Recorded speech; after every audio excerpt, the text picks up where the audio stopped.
It hasn't said oh, it's now live.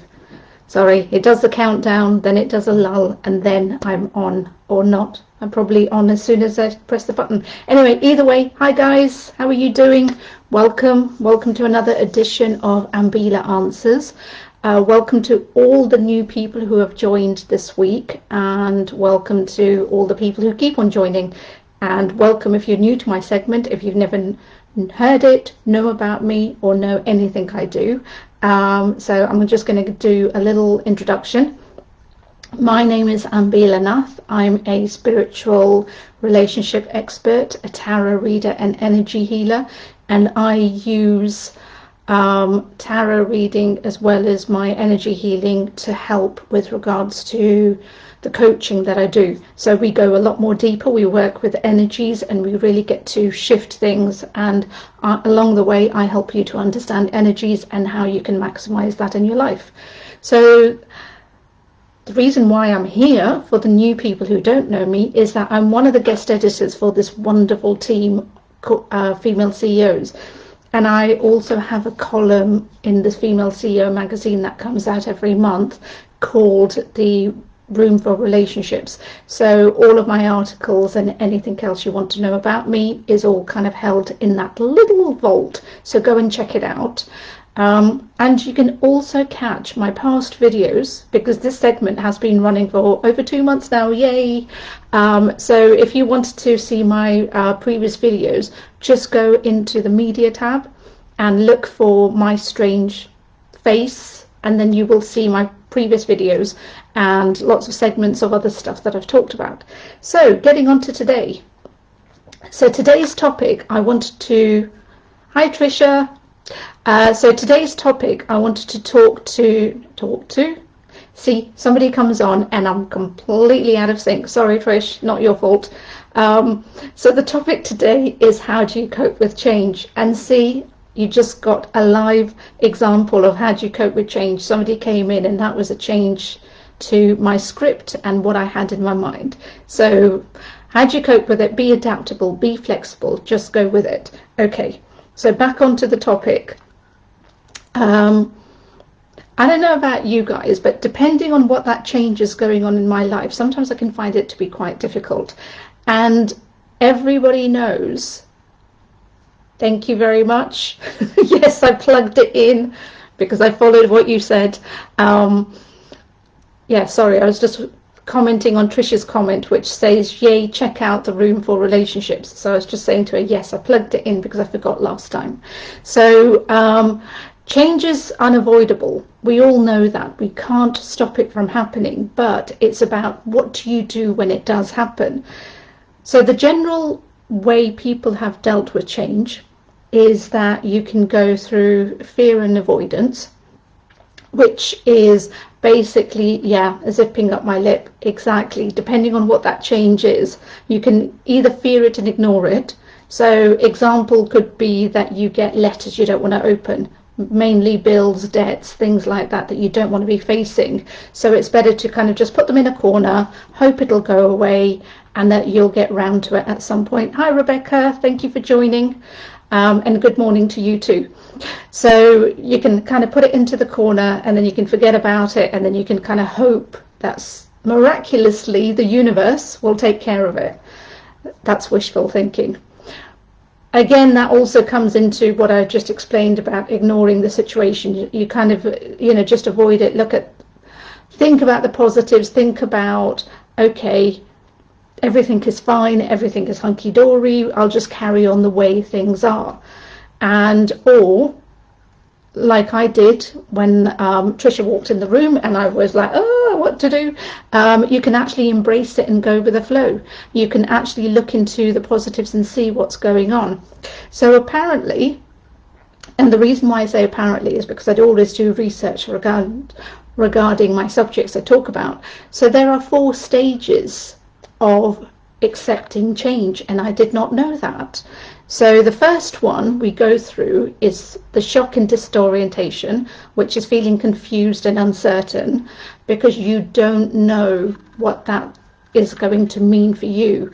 And as a human being, one thing I've learned as a coach, And another thing I forgot to plug in, I'm 20 years into being a life coach. Not in, but I am 20 years in terms of having done coaching for other people as well as myself. But it's the uncertainty, and nobody likes uncertainty. It doesn't matter how developed you are, how many years you've been a coach, how many years you've been into spirituality, and like me, I do psychic readings, and so therefore I'm meant to know what's going on in the world.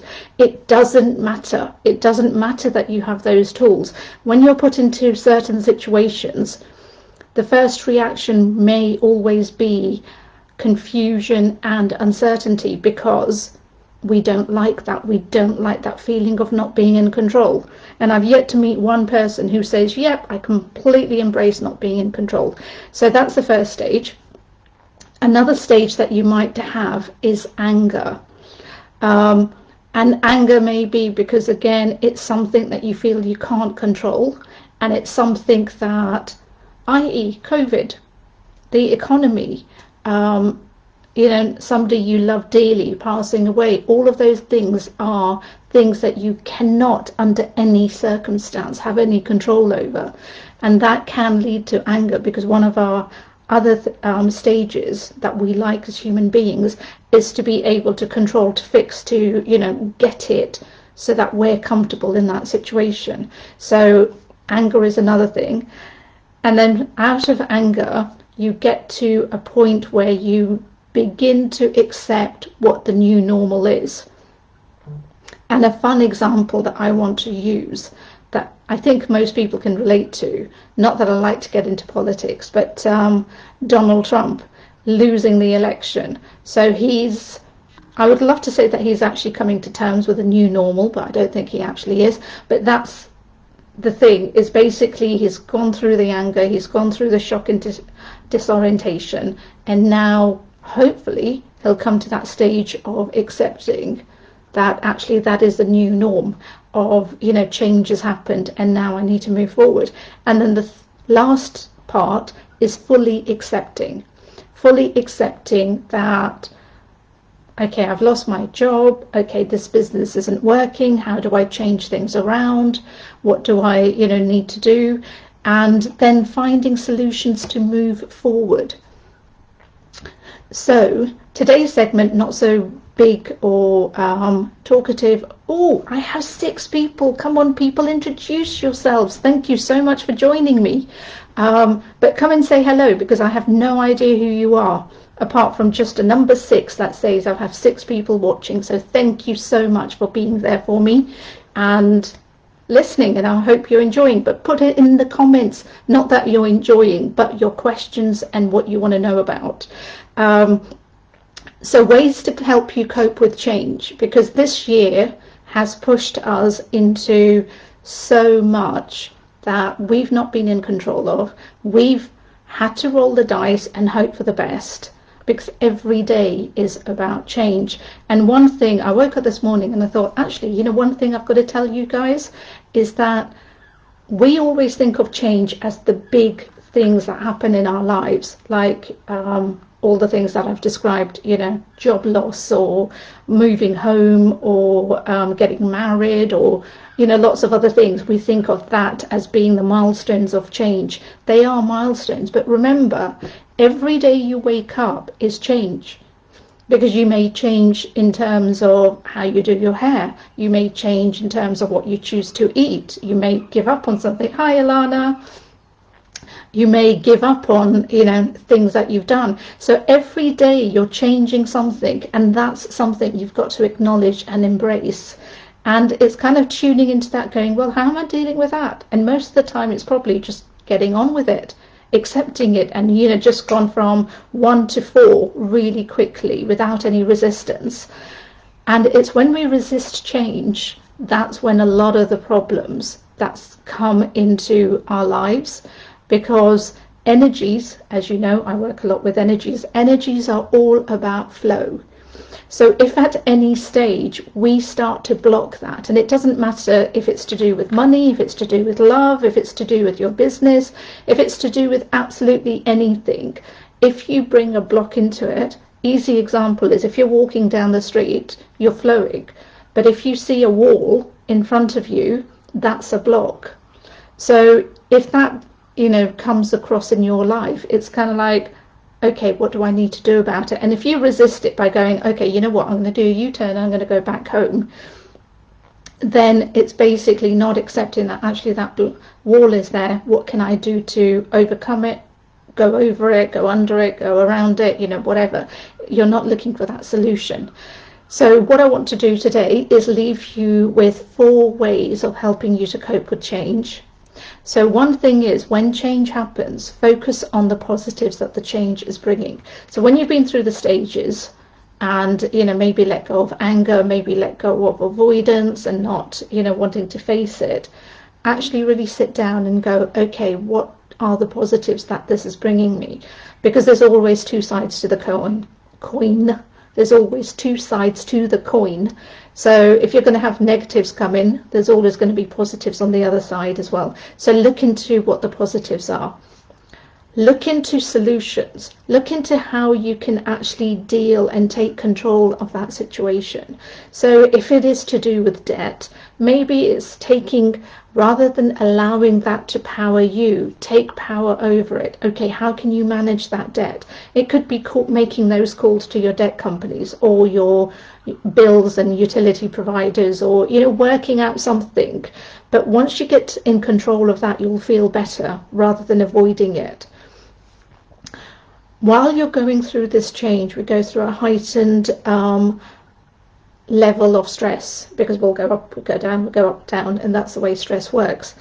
So manage your stress. It's really important, because that in itself will dictate how you manage that change and how your attitude is towards that change and how you embrace it as well. So manage your stresses, do yoga, go for walks, talk to people, do meditation, and lots of other ways that you know of managing stress. And finally, seek support. Know that everything and anything in life, you are not alone unless you choose to be. There is always somebody you can reach out to. If you don't have family and friends around you, there are always helplines, there are always charities out there that you can talk to, that you can reach out to. And there are so many supportive groups like the Female CEO, because remember, this group isn't just about business, it's not just about development. You can reach out, because there's so many experienced people. Yes, we're lots of guest editors, but remember, we've got nearly 1,500, or maybe over 1,500 now, people who are members of this group, who are highly skilled and knowledgeable. And if we can't help you, then somebody within that group may be able to direct you, help you, support you. So always seek help and reach out to people. So I hope the segment has helped. I hope that the next time you come across change, you'll embrace it and not fear it, and make life a bit more flowy and easier rather than resistant. So I wish you all the best in terms of this week and whatever the next week will bring. Please put into the comments, what changes are you going through? It would be wonderful to know. I'm going to put my details at the bottom of the comments, or even within the comments at the top, so that you can get in touch with me, you can connect with me, you can send me a message. Thank you, Tricia. You can send me a message, you can privately PM me, you can, as I said, connect with me. So get in touch, let me know. Check out the Room for Relationships on the Female CEO magazine. Just type in Female CEO in terms of the web, and then you'll be directed onto the magazine, and check it out. It's in the retreat section. I will see you next week, Thursday, 10 a.m. for another segment of Ambila Answers. Thank you so much for all the wonderful people who joined me. Thank you so much for all the wonderful people who will see it on replay.